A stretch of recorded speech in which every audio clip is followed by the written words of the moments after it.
إن الحمد لله نحمده ونستعينه ونستغفره ونعوذ بالله من شرور أنفسنا ومن سيئات أعمالنا.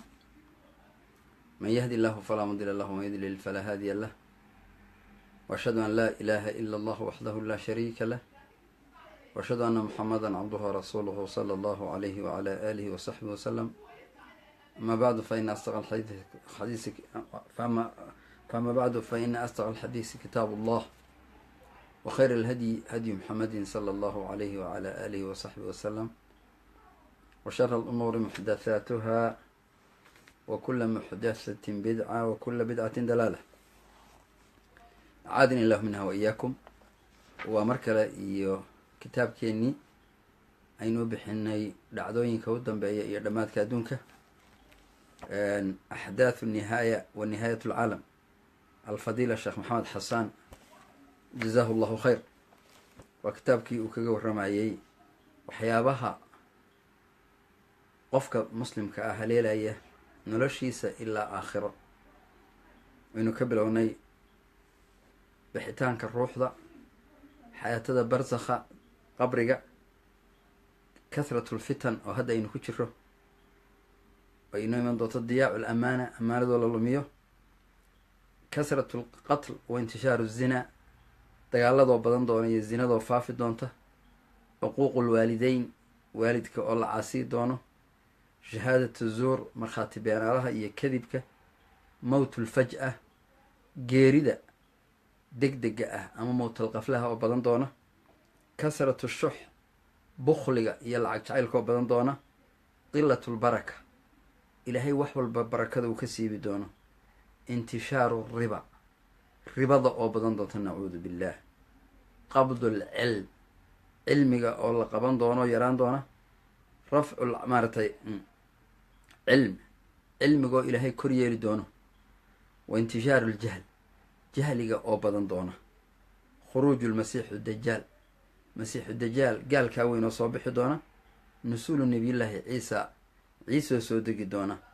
wa qatlu dajaal, dajaal oo la dili doono, khuruuju ya-juuj wa ma-juuj, nimankaas faraha badan le adduunka fasahaadinaya oo soo bixi doona, duluucu shamsi min almaqrib, cadceedoo galbeed ka soo bixi doonta, nafkhatulbaxth, iyadoo u dhici doono maaratay bacthigii nafkhadii koowaad oo adduunka ilaah rogi doono, ardulmaxshar, meesha bini aadamka lagu soo ururi doonayo waa alqiyaama iyo siday u dhici doonaan, awalu maaratay man yuqdaa baynahum yowma alqiyaama, sida ilaahay dadka u kala xukumi doono maalinta qiyaame, awalu maa yuxaasabu bihi alcabdu yowma alqiyaama, addoonka waxaa ugu horreeya lagu xisaabin doono almiisaan wasiraad, dadkii oo siraadkii iyo miisaankii inta loo soo dhigo loo kala miisaami doono acmaashii, loo kala qisaasi doono waxay kala galeen, ima aljanna, dadku inay jannada ku ururaan, wa ima naar. waa kitaab qayima, allahu akbar. xogtaas waxa weeyaan ugu yaraan waxa weeyaan 16 masalo, waa 16 masalo weeye. allahu akbar. haddaanay 20 ba ahayn, 20 weeye, 20 ciwaan oo maxaan ku dhahdaa maaratay midba mid maxaan ku dhahdaa uu ka daran yahay. sheekh kitaab baan ku jiraa. assalaamu calaykum. haye dee marka haye hawsha soo qabo, kitaab baan ku jiraa, raallihow. assalaamu calaykum. ilaahay idin barakeeyo. kitaabku wuxuu ka kooban yahay intaasoo umurood buu ka kooban yahay. marka ilaa hadda waxaynu ku jiray kathratul fitan, masaa'ilka yacni fitanka ayaynu ku jiray, walilaahi alxamdu tabaaraka wa tacaala. shalay sheekhu fitnooyinka dhacaya wuxuu qeybiyey 2: fitnatu shahawaat wa fitnatu shubuhaat, fitnada ka timaada macaasida, qofka carabkiisa iyo calooshiisa iyo caadhkiisa iyo farjigiisa iyo yacnihii maskaxdiisa iyo qalbigiisa iyo dareenkiisu. bini aadamka waxaa lagu abuuray shahwa, yacni in wuxuu jecel yahay inuu iska raaxaysto adduunka, wax badan oo laga xarimay oo dantiisu aanay ku jirin, danta ilaahayna ku jirin, danta khalqiguna aanay ku jirin, danta adduunkan ilaahay abuurayna aanay ku jirin, danta jannada uu doonayo inuu galaana aanay ku jirin. waxyaabo badan oo yacnihii dantiisaasoo dhan ka luminaya ayaa uu jecel yahay bini aadamku inuu iska dabaasho. kuwaa maxaa la yidhahdaa? shahwaad baa la yidhahdaa. waa waxa nafta soo jiidanaya, waa waxa nafta soo jiidanaya. allahu akbar. yacni raggu dumarkii jecelyihin, that's why mar walba ninku inuu qof dumara la hadlaa buu doonaya. dumarkuna waxay ogyihiin inay raggu jecel yihiinoo waa sababtay mar walba dharka ay u xidhanayaan uu yahay mid fidna ka samaysan, jirkooda siday u labisanayaan uu yahay mid fidna ka samaysan, meekabkay samaysanayaan uu yahay mid fidna ka samaysan. lidaalik nacuudu billah, ragguna dumarkii been bay u sheegayaan, dumarkiina maarata way isu qurxinayaan. hadhow gabadhii markay maryihii iska dhigtay iyo meekabkii ninkii ay kusoo gacan geliso, xaqiiqadeedii baa soo baxaysa. ninkii beenta gabadha u sheegi jiray iyo beentana markay hadhow gurigiis la tagaan xaqiiqadiisi baa soo baxaysa. leanna waa shahwaad, yani waa shahwa nacuudu billah. taa fitan baa la yidhahdaa. fitanka shubahaadkuna waa caqiidada qofka oo leexata, qofka oo ilaahayba ka shakiya, rususha ka shakiya, kutubta ka shakiya, yacnihii macasidii qalbigiisa ay daboosho.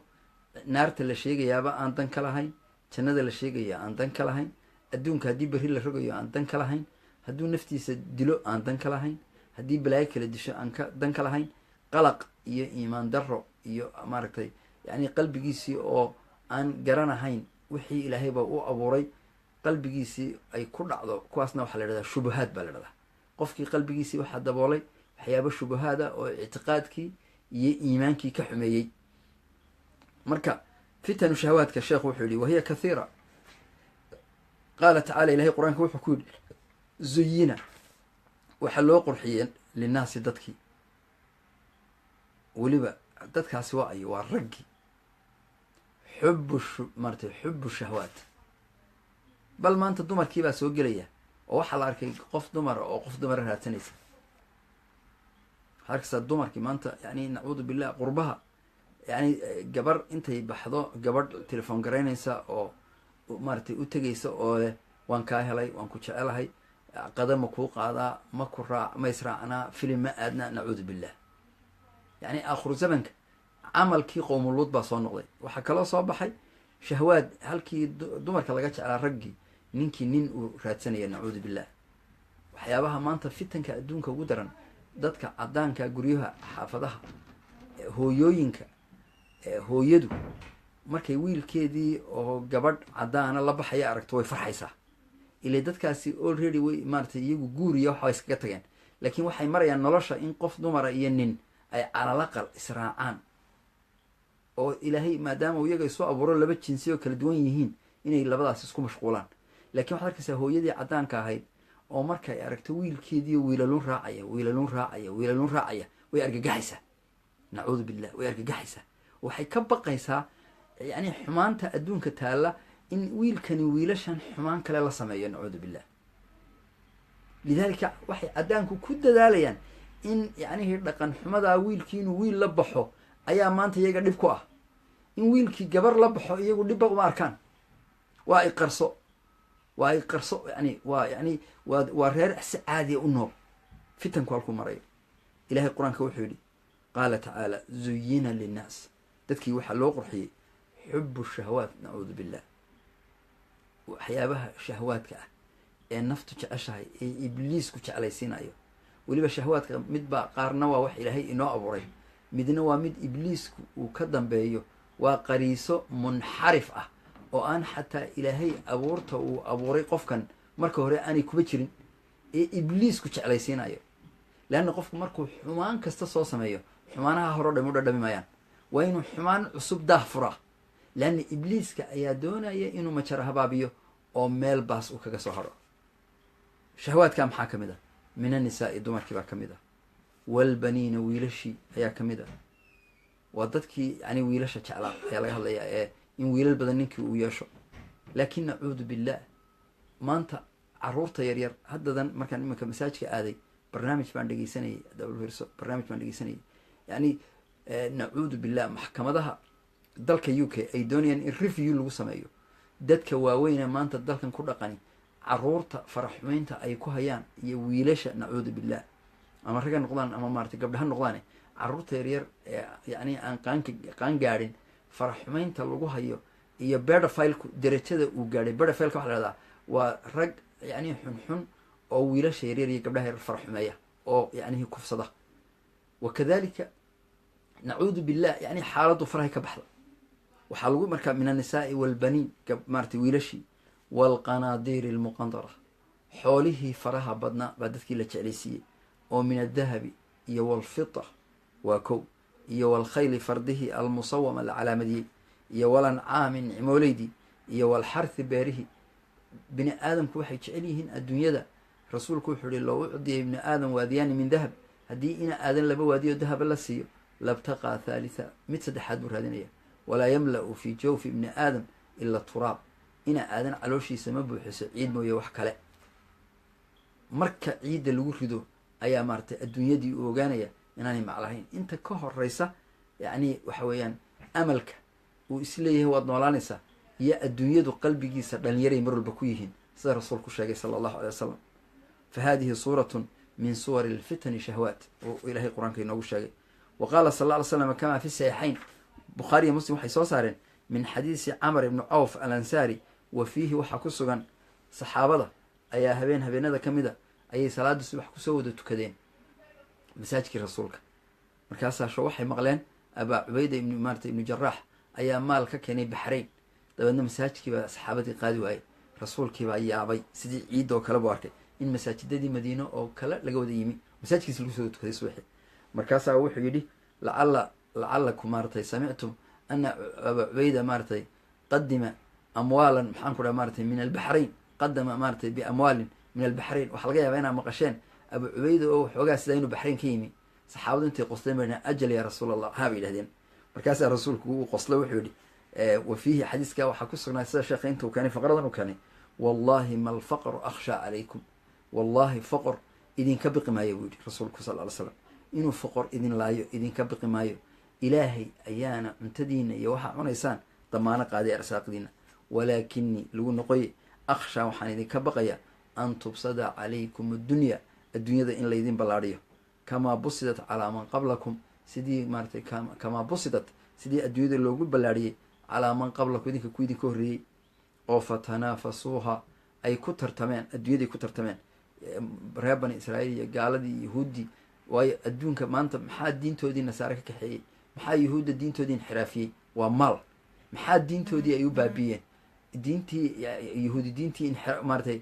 maaratay waxay ka inxiraafiyeen kelimaadka maaratay can mawaadicihi maxaa yeelay adduunye jacayl ribadii bay baneeyeen xumaantadii bay baneeyeen maalka meel kasta in laga qaadi karaa bay baneeyeen waxay yidhaahdeen annaga dadka ilaahay doortay mooyaane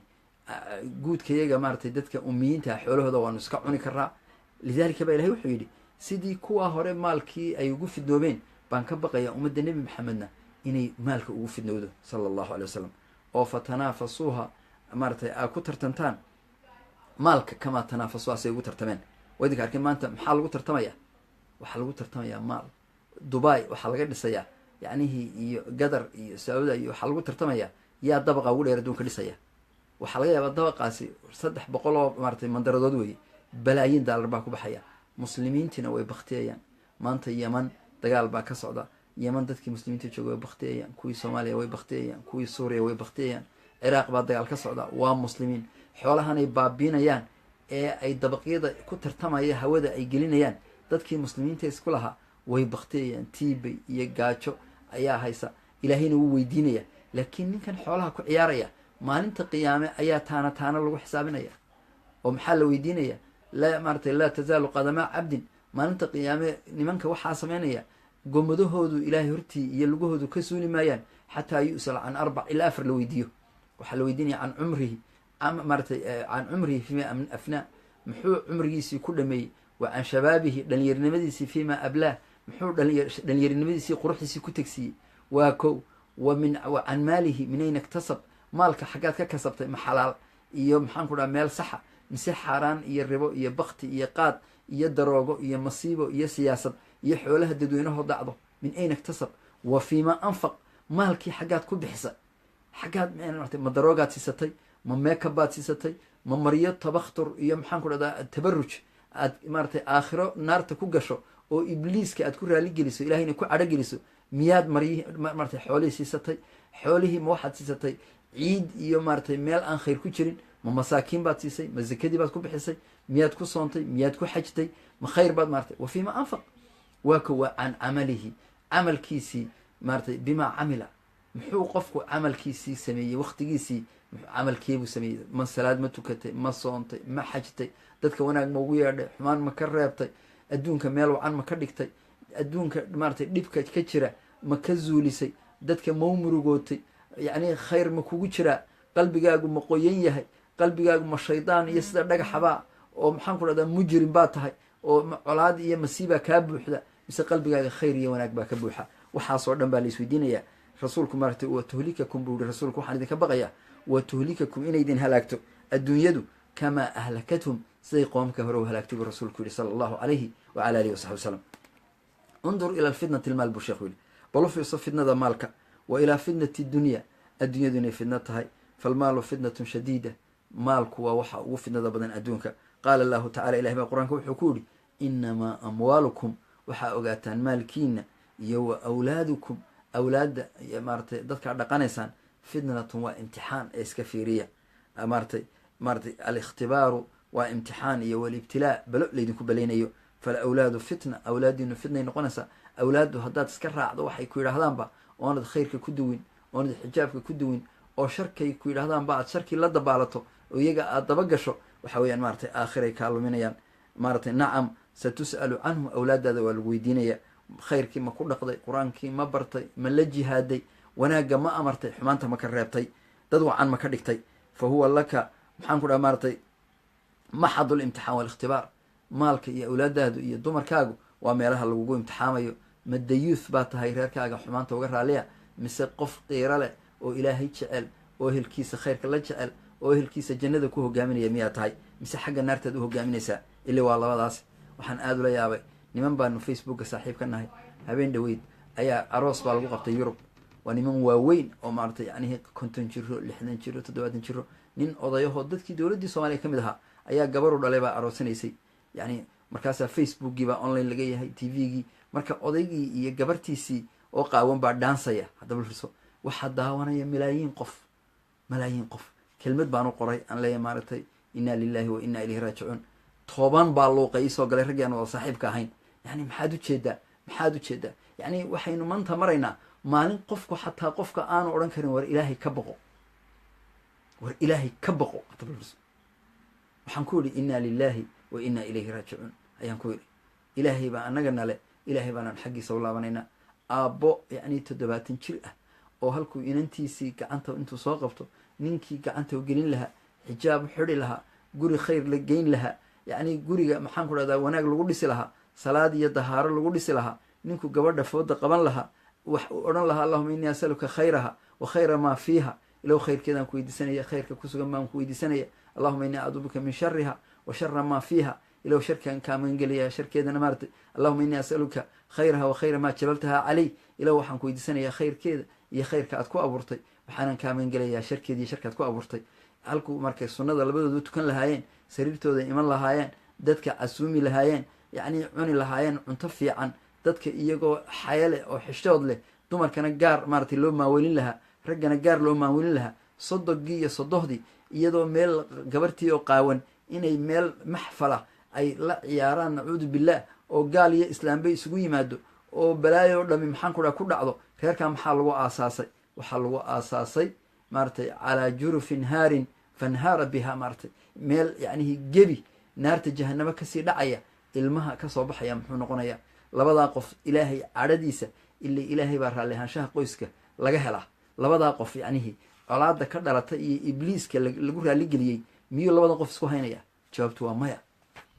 waa maya leanna maxaa loogu talagalay qoyska in lagu aasaaso waa cibaado ka warran salaad haddaad gasho halkaad faatixadii ka akhriyi lahayd ilaahay aad ka ammaani lahayd haddaad qoyskaagii fidno ku aasaasta bal ka warran haddaad ilaahay gurigaad ku aasaasaysa cay ku aasaasta ka warran ilay gabadhan iyo wiilkan ilaahay waxa laysugu meheriyey magaca ilaahay waxay isku xalaashadeen magaca ilaahay ubadka riximkeeda kasoo baxaya magaca ilaahay bay kusoo baxayaan in ilmahan magaca ilaahay loo bixiyo weeye magaca ilaahay in lagu ababi weeye markuu dhasho waa in lagu aadaamaa dhegta kalena waa in lagu aqimaa calooshiisa wax macaan waa in la geliyaa xalaal waa in lagu ababiyaa xaaraan waa in laga fogeeyaa xumaanta waa in laga ilaaliyaa ninku marka uu xaaskiisa jimaacayo cuntada uu ku jimaacaya waa inaanay xaaraan ahayn, haddii kale shaydaankaa la wadaagaya. washaarikum fi lamwaali waalawlaadi wacidhum wamaa yacidhum shaydaanu ilaa quruuraa baa layidhi. ibliiska waxaa lagu yidhi haddii aniga ay idiidaan, aniga markay idiidaan ilahay wuxuu ku yidhi washaarikum fi lamwaali, maalkooda la wadaag, meeshaa doonto ibliisow la qabo, arooska say doonaan ha u sameeyaan, xumaantada say doonaan ha u sameeyaan, khamraday rabaan ha ku cabbaan, dumarku ha isku qaawiyaan, yacni baadilka ha ku camiraan, qabaa'ilka hubka ha isugu dhiibaan, ribo ha geeyaan, yacni ha ku bixiyaan meelaan khayr ku jirin. washaarikum fi lamwaali waalawlaadi baa layidhi, yacni la wadaag xataa dumarka iyo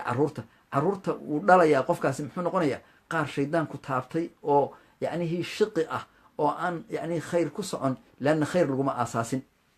ilahay baa saa yidhi washaarikum fi lamwaali waalawlaad, awlaadda iyo maalkaba la wadaag. wacidhum baa layidhi, u yabooh oo xumaantada inay adiga naarta kula galaan u ballan qaad. wamaa yacidhum ashaydaanu, shaydaanku cidda raacday u yaboohi maayo ilaa quruura, kadis mooyaane wax kale. nacuudu billahi min dalik. lidaalika walaalayaal, wax kastaaba wixii lagu aasaaso ayay noqdaan. ilahay baanu ka magan gallay. waxaan doonaynaa ubadkeenna inaan ku aasaasno iyo guryaheenna khayr iyo wanaag, inayna adduunyadu inaga qaalib noqon, adduunyadu inaanay inaga qaalib noqon, shaydaanka inaynaan u ogolaan ubadkeenna iyo reerkeenna inay inala wadaagaan oo ay inala jimaacaan oo xumaanto inagaga soo baxdo. waa inaynu noqonnaa ubadkeennu ubadkii maaratay ambiyada iyo saalixiinta iyo shuhadada iyo dadkii wanaagsanaa siday carruurta iyo reerka u aasaasi jireen, waa inaynu u aasaasnaa. lidaalika waa fitan baa layidhi. lidaalika baa qaala wuxuu yihi ilahay, qaala allahu tacaala maaratay waqad jacala allahu khayra, macnaha maalka wuxuu ka yeelay fitnatan imtixaan, kamaa jacala shara, siduu sharkaba fitnatan uga yeelay. faqaala tacala ilahay wuxuu yihi wanabluwakum bilshari, shar baanu idinku imtixaami, xanuun, geeri, maaratay gabow, kansar, yani h i v, xanuunaan idinku sallidi sia inaad sabrartaan iyo in kale loo ego. walkhayr, maal baanu idinku imtixaami, ubad qurux badan, awlaad, reero, magac, suldanad, dowlad, madaxnimo ayaan maarata idinku imtixaami. iyana waa fitna, waxaa la eegaya bal sidee baad ula macaamilaysaa. lidaalika wuxu uhi sheekhu wasa adacu bayna yadayka termometer baan dhigaya. termometerka waxaa la ihahdaa waxa wax lagu qiyaaso, qofku inuu xanuunsanayo heerkulka bahal cabiro oo xumadda cabiro baa halkaa la geliyaa, oo inuu qofkani buko iyo in kale lagu gartaa, kaasaa termometer la idhahdaa. sheekhu wuxu uhi termometer baan hortaada dhiganaya, daqiiqan yacni cabir kuu samaynaya jiddan, tastadiicu aad ku kala garato an tatacaraf bihi calaa maa bayna yadayka min annicam, nicmooyinkaad hayso inaad ilaahay uu kugu imtixaamay inaad yani nicmooyinkaas wixii ilaahay ugu talagalay inaad la timi iyo in kale aad ku qiyaasto. hal hiya nicmatun, ma nicma am hiya iyadu niqmatun, mise waxaan lagu siiyey ciqaab kugu soo socdo weeye, waa inaad garataa. tanduru ila almaali aladii mana allahu bih, waxaad fiirin maalka ilaahay kugu manaystay ku siiyey calayka, hal huwa nicmatun am fitna, maalkanaad isticmaasho ma ilaahay daacadiisaad u isticmaashaa, mise ilaahay qooqiisa iyo kibirkiisa maaratay aad shaydaan ku raali geliso. adigu waa inaad isfiirisaa bu uhi sheekhu. alawlaadu hal hum nicmatan am fitna, carruurtaadu ma qaar wanaagga kuu dhoweeyaa oo baari kuu ahba oo adiga ku jecelba, mise waa qaar sharka kuu dhoweeya oo aflaanta aad geyso oo xumaanta aad geyso oo maryo qaawan u gado oo adiga sida xoolaha naarta kugu wada. alkursiyu walmansab, madaxnimada aad haysaa, alladii anta fiihi aad ku sugantahay, wasiirkaad tahay ama wasaaraddaad haysato, shirkadahaad maamulayso, maaratay markasukal ijtimaaca markiska ijtimaaciga iyo bulshada aad xukumayso, hal huwa nicmatun, ma nicmaa am huwa fitnatu, mise waa fitno. kayfa acrifu dalik, sidee baan ku gartaa bui sheekhu. dullanii maarata wabisurca, dullanii itus buuri wabisurca, si deg dega. kayfa astadiicu, sidee baan awoodaa an maaratay ufariqa, ma nicmaa mise waa shar waxaan haystaa, maxaan ku kala ogaanaya. aljawaabu, jawaabtu waxay tahay buuhi wacudda calayhi binnawaajid, jawaabtu waxay tahay horta gows dambeed ka dhig buuhi jawaabta. walaa tudayichu ha dayicin. famaa aqlah, maxaa yeelay waa wax qaali ah. aqul waxaan ku leeyahy idaa kaana almaalu mathalan bayna yadayk, haddii maalku hortaada yuqaribuka ila allahi tabaaraka wa tacaala, maalkaad haysataa hadduu yahay mid ilaahay kuu dhoweynaya wa tacaala fa huwa nicma, waa nicmo weeye. kadalika in jamacta almaala min alxalaal, haddii maalka aad meel xalaalo ka soo saartay wa addayta fiihi xaqa alkabiiri almutacaal ilaaha sarreeye ee weyn xaqiisii sakadana aada gudatay fa huwa nicma kuu noqonaya wain jamacta almaala min alxaraam haddaad maalka xaaraan ka keentay iyo ribo wa maca dalika faallahu subxaana wa tacaala yaziidu maalak maalkaagina uu sii badanayo isagoo xaaraan laga keenay faclam biannahu fitnatun fii thawmi nicma maalkaasi waa imtixaan uu maalinta qiyaame ilaahay kugu ciqaabi doono laakiin maryihii nicmada maaratay la huuyey nicmo maa fa kullu khayrin bayna yadayka fi daahiri nicmo kastoo hortaada taalla in qarabaka ila allah wixii ilaahay kuu dhoweeyaa fa huwa nicma weeye wa in abcadaka can illah haddii maalku ilaahay kaa fogeeyo oo shaqadaad u kala haysaa salaaddii kaa fogeyso oo soontii kaa fogeyso oo xajkii kaa fogeyso oo yani macruufkii masaakiinta aad u samayn lahayd kaa fogeyso oo ehelkaagii kaa fogeyso waxa weeyaan maalkaasi maaha khayr wain abcadaka can illah fa huwa alfitna fii thawbi nicma waa niqmo iyo dhibaato marya nicmo ah huwan laakiin hoosta maalku waa maal shareeda iska ilaali walmansabu buuri madaxnimadaada in kaana yuqaribanii min allah hadduu yahay madaxnimadu mid ilaahay ii dhoweynaysa fa inanii maaratay uwadifu hadihi almakana lilahi subxaana markaa dadkii ilaahay baan dartii ilahay ugu shaqaynaya qof ilahay u shaqeeyaana waa kow iyo walidiinihi jala wacala walkhidmati lmuslimiin muslimiinta baan u khidmaynaya walaa udawifu maaratay uwadif hada alkursiya aw almansab lidulmi alfuqaraa waducafaa markaasoo kale wadiifada iyo shaqadan hayo maaratay ugu shaqayn maayo inaan ku dulmiyo bulshada oo fuqarada xoolahooda cuno oo ducafada xoolahooda dhaco walilxusuuli calaa shahwaati alxaqiira iyo inaan shahwadayda iyo candhadayda raali geliyo oo yacnihii zino iyo xumaan iyo maxaan ku dhahdaa khamri iyo maaratay wax lamida aan shahwada maaratay alrakhiisa aan ku guto arrintaasi maaratay maalkaygu markaa ii dhoweyn maayo wanazawaati zaa'ila iyo nazawaadka waxyaabaha macmacaanka adduunyada ee zaa'ila zuulaya in qarabaka min allahi subxaana wa tacaala haddii maalku ilaahay uu kuu dhoweeyo fa huwa nicma weeye oo aad xajkii ku aadayso oo ku soomayso oo zakadii ku bixinayso oo sadaqadii ka bixinayso masaajidadii ka camirayso dadka wanaagga maaratay ku amrayso xumaantii kaga rabayso allatii tastawjibu shukra taasi waxay u baahanta inaad ilaahay uga mahad celiso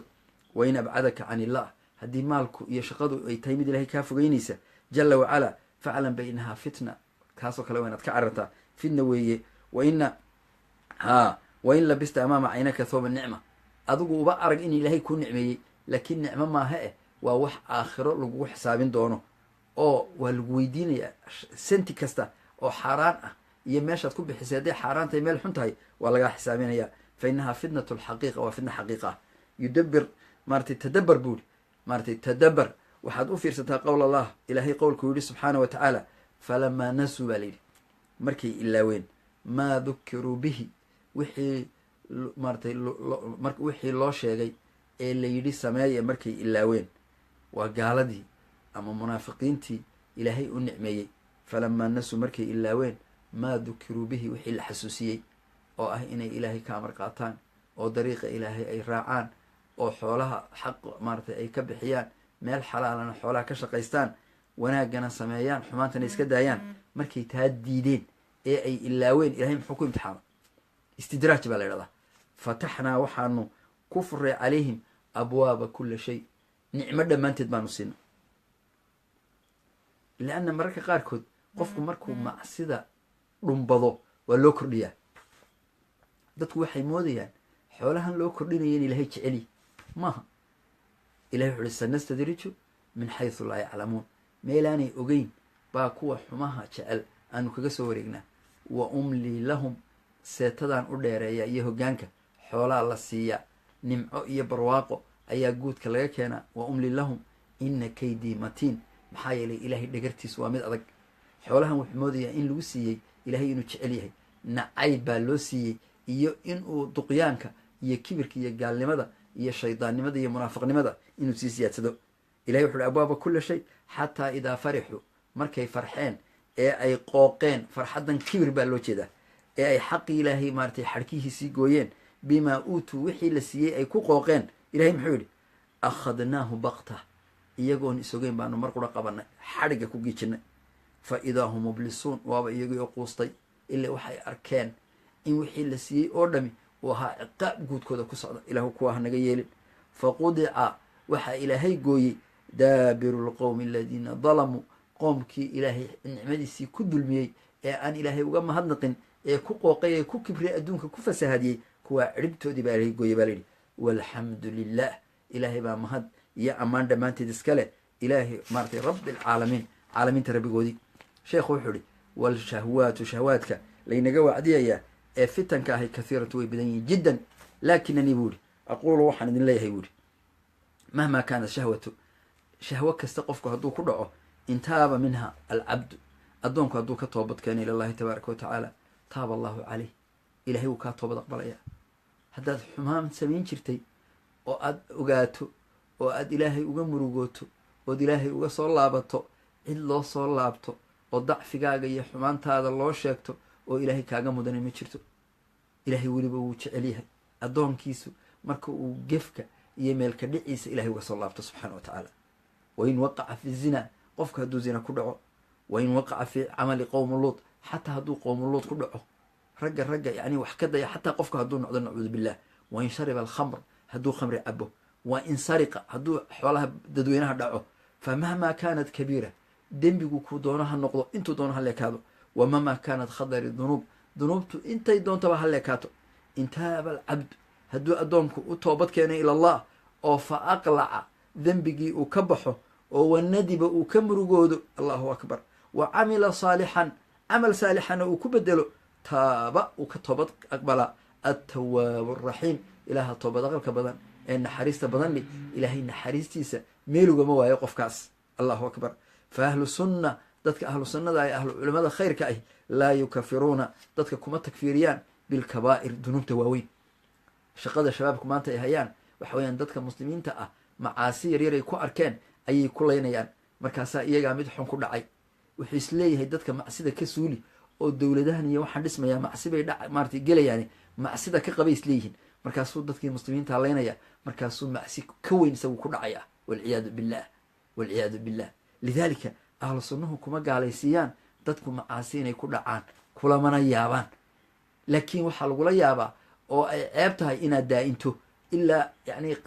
qiyaamahaagi kuugu dhaco oo qabriga lagu oofsado adoo qurunkii maxaan ku dhaha dhakada kaa saaran yihiin dabadeedna toobad la-aanaad ku dhimato ta xunitaa weeye laakiin inaad toobad keento oo ilaahay isu bihiso miyaanad maqal axaadiista rasuulka sala allahu caleyhi wasalam nebiga waxaa ka sugan oo seexaynkiiyo sunanku ay soo saareen nin dilay 99 nin ayuu dilo qoorta ka gooyey waa ogtiin qur-aanka waman yaqtul muuminan mutacamidan qofka muumin dila mutacamida baa layidhi fajazaahu jahanama la gelinaya maaratay khaalidan fiiha isagoo ku waaraya waqadiba allahu calayhi ilaahay wuu u cadhooday walacanahu ilaahay wuu nacdalay wa acadda lahu wuxuu u diyaar gareeyey cadaaban cadiima ninka waxaasoo ay uhays dembigi u yaalla ee kabiirada noocaasa hal qof baa layidhi muumin qura ayaa isagu wuxuu dilay 99 buu qoorta ka gooyey markaasaa nin raahiba oo meel ku cibaadaysta oo aan aqoon badan lahayn buu u yimi markaasaa wuxuu ku yidhi hada rajul qatala 99 rajula hal lahu maaratay min tawba wax toobada mau haysaa buu ku yidhi ninkii raahibkaabaa wuxuu yidhi ilayka cani buu yihi iga dheerow haddaad 99 dishay iga dheerow isagiibuu 100 kaga dhiga 100kiibuu buuxiyey isagoo yaaban ayaa waxaa loo tilmaamay nin aqoon leh yacni siduu toobad keenaa buu ninkaasi raadinaya oo dembigan ilaahay uga tirtiro markaasaa waxaa loo sheegay nin baa loo sheegay caalima ninkii buu yimi markaasaa wuxuu yihi innahu qatala 100 maxaan ku dhaha shaksan 100 buu ninkani dilay buu yihi kula hadlayaa hal lahu tawba min allah wax toobada iyo dariiq uu toobadda u maro ilaahay uu dunuubtaa kaga dhaafo ma garanaysaa buuri qaala nacam buuri waman yaxuulu baynaka wa bayna tawbati illah adiga iyo ilaahay inaad toobad keento oo ilaahay usoo noqoto oo ilaahay usoo hoyato kuma idin dhex geli kara buuri kuma ayaa ku didi kara inaad toobad keento toobadkeen buuri ilaahay u toobadkeen wixii xumaayaad samaysay inaad dib u samaynin go-aan qaado haddaad imaka faraha kula jirtana faraha ka saar haddii ay cidi wax kugu leedahayna u celi halkan aad maanta joogtana ka tag buuri leanna meeshan aad xumaanta ku samaysay qoom xun baa jooga qoomkan xunna dhexdooda ka bax meel wacan aad beledka noocaasaa beled wanaagsane aad buu ku yidhi ninkii sidii buu yeelay xumaantiibuu faraha kala baxay ilaahay buu toobad keenay niyadiisii buu hagaajiyey wuu ka murugooday wixii dhacay wixii uu faraha ku hayayna farahu ka qaaday beledkii xumaana wuu ka safray markuu dhexda marayo ila ilaahay baa xigmad dabacsane ayaa malakulmowd loo soo diray malakulmowd baa dilay markii uu geeriyooday ayaa malakulmowd inta badan marna waxaa la socota malaa'igta raxmada oo waa qofka jannada la gelinayo marna waxaa la socota malaa'igta cadaabka oo waa qofka cadaabka la gelinayo oo axaadiistii cadaabulqabriga markaynu soo maraynay baraa ibnu caazib oo inagii dersigan kusoo sheegnay inay malaa'igtu madal basar meel arag yacni qofka ay ka arkaan waa kuwii malaa'igta raxmadu kafantii jannada la fadhiisanayay kuwii cadaabkuna waa kuwii kafanta cadaabkee masuuxa la fadhiisanayay malakulmowd markay nafta marka uu xoog kaga saaro qofkii ahlunaarka ahaa ilay naftii maaratay way cidhidhi baa lagu gelinaya waa kuwii kafanta ahlunaarku samada la aadayay ee samada laga soo tuurayay kuwa muuminiintana kafantii jannada waa kuwii markiiba marka si maaratay fudud looga saaro waa kuwii ilaahay la aadayay 7 sababa laga soo dhaweynayay calaa kulli xaal malaa'igtii raxmada iyo malaa'igtii cadaabka ayaa labadiiba soo degeen lianna malaa'igta cadaabku weligoodba ninkan waxay u yaqaaneen inuu yahay ninkii 100 nin dilay ee aan cibaadaba samaynin weligii malaa'igta raxmaduna waxay ka warhayeen inuu ninkani toobad keenay oo ilaahay usoo noqday oo qalbigiisu wanaag ka buuxay oo meeshii u socdayna ay ahayd meeshii ilaahay ugu toobad keeni lahaa allahu akbar kumaa ilaahay ka quusan kara raxmadiisa kumaa dadka ku layn kara riddo iyo been iyo kadib iyo zuur isagoo ilaahay uu yahay saaxibu raxma ilahay wuxu uhi wa raxmatii wasicad kula shay raxmadaydu shay kasta waasic bay ka noqotay fasaaktubuhaa liladiina yattaquun waladiina hum biaayaatina yu'minuun ilahay wuxuu yihi raxmadaydu waxay waasic ka noqotay kula shay shay kasta ilahay raxmadiisa waasic ka ah fasaaktubuhaa liladiina yattaquun yuu ilahay raxmadiisa siiyaa kuwa isaga ka dhowrsada ee ka baqda ee ka xishooda ee ilaahay maaratay qalbigooda uu ku wan yahay waladiina maaratay kuwa ilaahay rumaynaya ee maaratay ilaahay yani dhab ahaan waladiina maaratay ilaahay aayaadkiisa iyo isaga rumaysan fasaaktubuhaa liladiina yattaquuna waladiina hum biaayaatina yu'minuun kuwa aayaadka ilahay rumaysan waa ko ilahay wuxuu yihi waraxmatii wasicat kuli shay fasaaktubuhaa liladiina yattaquun wayu'tuuna zakaa waladiina hum biaayaatina yuuqinuun ilahay raxmadiisu walaalayaal rasuulku wuxuu yihi sal ly slam xadiis bukhaari ku yaala ilaahay wuxuu qoray kitaab cindahu fowqa alcarsh ilaahay agtiisa yaalla carshiga guudkiisa oo muxuu ku qoray ina raxmatii raxmadaydu wasicat qadabii raxmadaydu mar walba waxay waasic ka tahay ka xoog badantahay qadabka ilaahay ilaahay ninkaa cadhadu u qabay iyo 100kii ninuu dilay markuu u toobad keenay ilaahay raxmadiisiiba waasic ka noqotay cadhadii ilaahay maxaa baabiyey raxmaddii ilaahay allahu akbar qofka raxmaddaa ilaahay haysta ee baran kara ee ilaahay maaratay marti uga ah maxaa ka walaalayaal cilmi bay u baahan tahay caqli bay u baahan tahay caqiiday u baahan tahay culimada inaad dhegeystaa bay u baahan tahay axaadiista rasuulka inaad barataa bay u baahan tahay qur'aanka inaad barataa bay u baahan tahay allahu akbar lidalika walaalayaal ninkii malaa'igtii raxmada tiri anaga qaadanayna qoladii malaa'igtii cadaabkuna waxay tiri anaga qaadanayna ilaahay baa marka usoo diray cid u garnaqda malag baa loo soo diray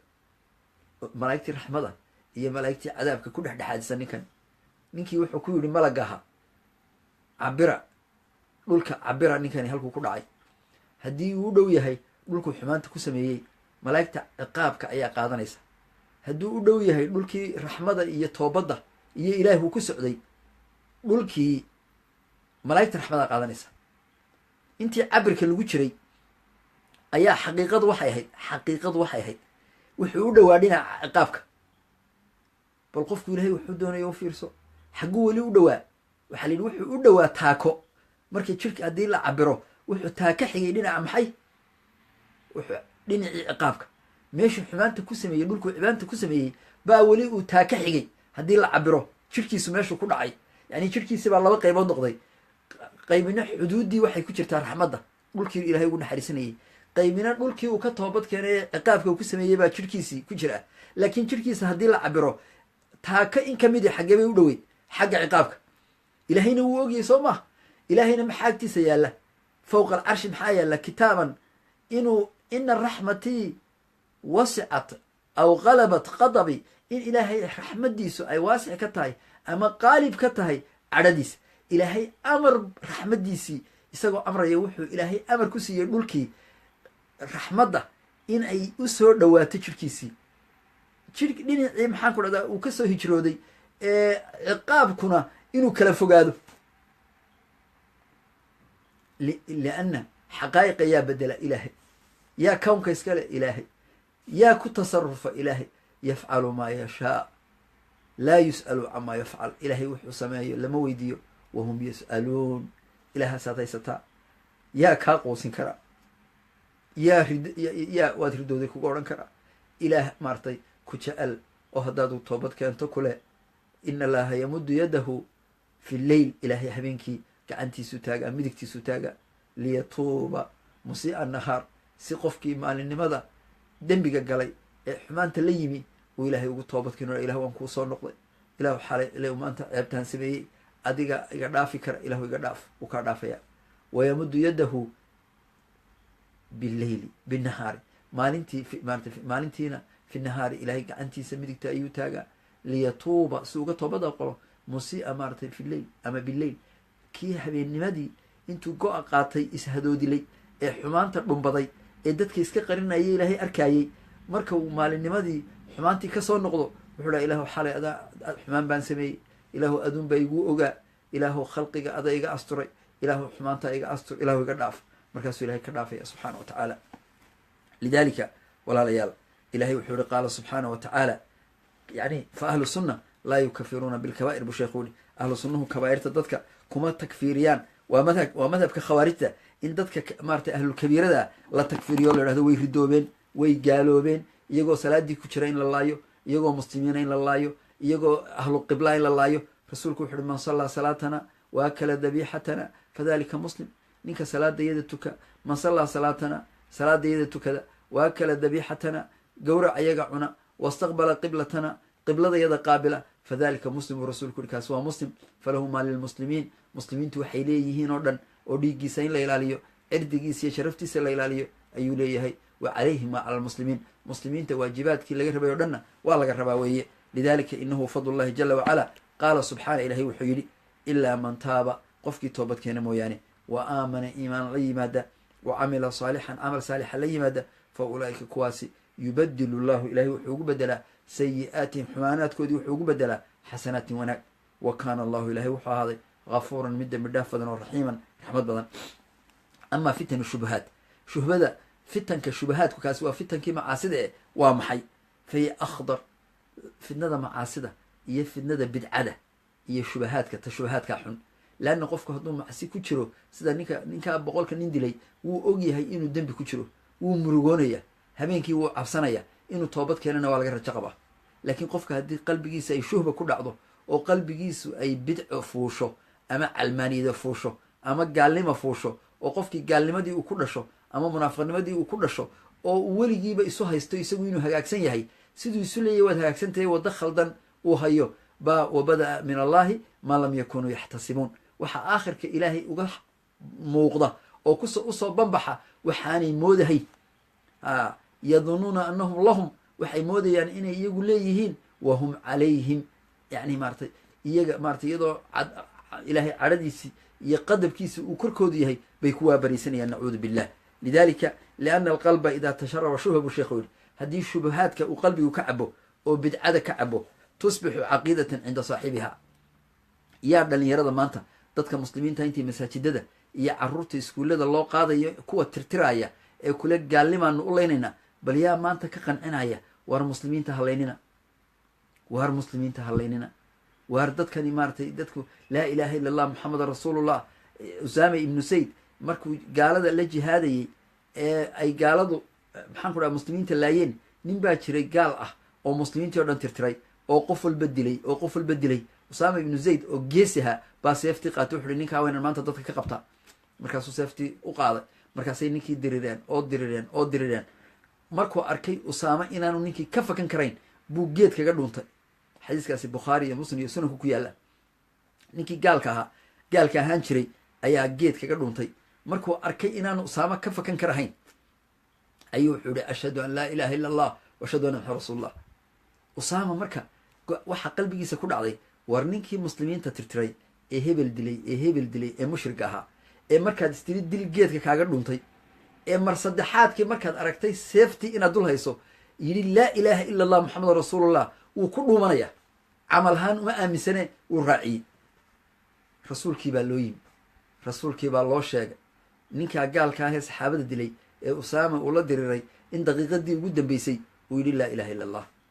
usaamaa loo yeedhay. usaama oo arrintaa ma samaysay? haa buu ihi rasuul allow, laakiin ninkaasi wuu ku gabanayo hebel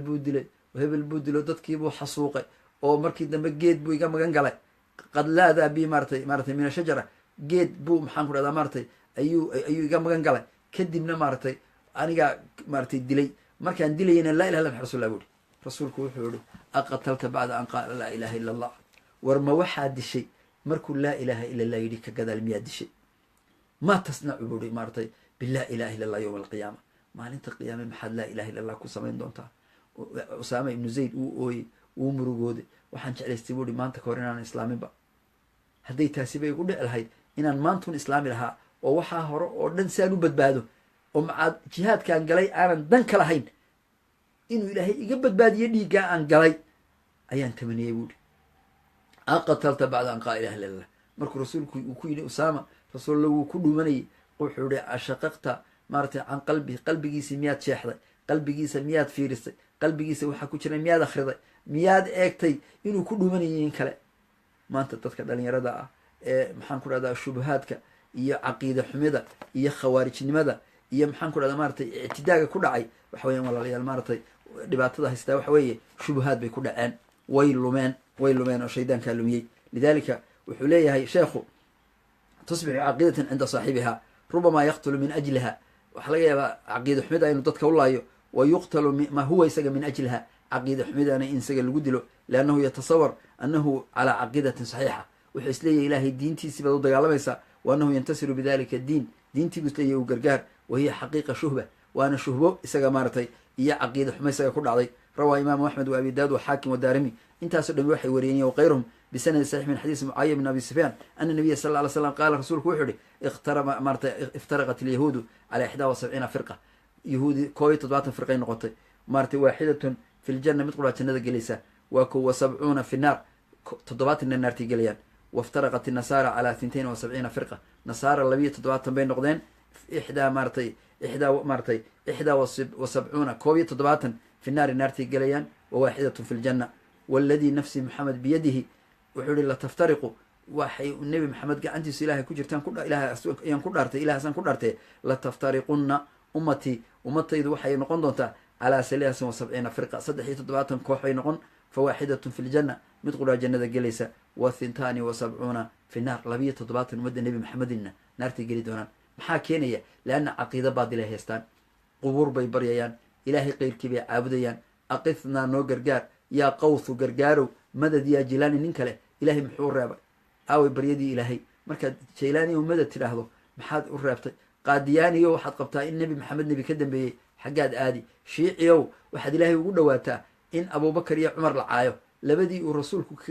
u yidhi maaratay iqtaduu biladayni min bacdi, labada iga dambeeye maaratay ku dayda. id humaa fi lqaar, saaxiibkii la yidhi id qaala lisaaxibihi maaratay laa taxzan in allaha macana. abubakar oo saaxiibkii ah oo qur-aanka oo dhan iyo nebi maxamed ilahay isku ladhoo sidiiq ka dhigay bay ilaahay ugu dhawaadaan lacnadiisa. caaisha oo suuratu nuur kusoo degtay oo ilaahay beri maaratay wax walba kaga yeelay bay xumaanteeda ilahay ugu dhawaadaan. waa ahlu bidac, waa maaratay waa sababtay firiqa u yihiin ee ay waddada naarta u hayaan. qiila waxaa la yidhi ya rasuul allah man hum? waa kuwa jannada gelaya. aljamaaca waa kuwa muslimiinta ee jamaacada ee culimada laasima, ee sunnada nebiga waa laasima, ee qur-aanka waa laasima, ee maaratay muctadilka ah, ee xumaanta reebee wanaagay samra weeye. wa fii lafdi tirmidi waxaa ku sugan calaa 3 waxay noqonayaan maaratay calaa 73 mila, 73 diinood bay ay kala yeelan doonaano, kulluhaa fi naari laa waaxida, dhammaan naartay gelayaan mid mooyaane. qaaluu man hiya ya rasuulallah? qaala ma ana calayhi wa asxaabii, aniga maanta iyo saxaabadeedu waxay ku sugan yihiin oo qur-aanka iyo sunnada nebiga iyo maxaan ku dhaha kala dambaynta iyo wanaagga in la samro, taas baa maxaan ku dhahda badbaadaysa. wa hadihi shubahaat lkhadiira buuri, shubahaadkaasi waa kuwa ugu khatarsan maaratay waa kow. maartay afrasat firaqu dalaala wa hadihi shubahaat alkhadira ufrisat maartay yacnihi maartay firaqu dalaal yacnihi shubuhaadkaas ama afrasat waxa yacnihii muujisatay oo lasoo banbaxday firaqu dalaala kama qaala ibnu qayim wahal waqaca alqadariya firaqii daaladaha nimankii qadarka diiday een rumaysnayn ee lahaa camalka isagaa addoonku iska abuurtaba oo qadarba ma jiro ilaahay dadka xumaanba uma qadaro haddii kale waxa ilaahay caadil maaha qofku isagaa maaratay wax qadar la idhaaba ma jiraan walmurji'a kuwa yidhi maxaan ku dhaha camalku iimaanka ka mid maaha ee qofka hadduu laa ilaha illa yidhahdo wuxuu doona ha sameeyay jannadu iska gelaya rajadii baa ka maaratay ka xoog badatay waalkhawaarij kuwa dhiigga muslimiinta ku laaya macaasida ee yidhaahda dadku hadday macaasi ku dhacaan way gaaloobeen kuwaasna khawaarij baa la idhahaya waxaasoo dhan walmuctasila kuwa sifaadka ilaahay iyo magacyadiisa maaratay inxiraafiya ee diida muctasila la ydhahda iyo warawaafid kuwa raafidada ah ee shiicada ah ee saxaabada caydooda ilaahay ugu dhowaada waxaasoo dhan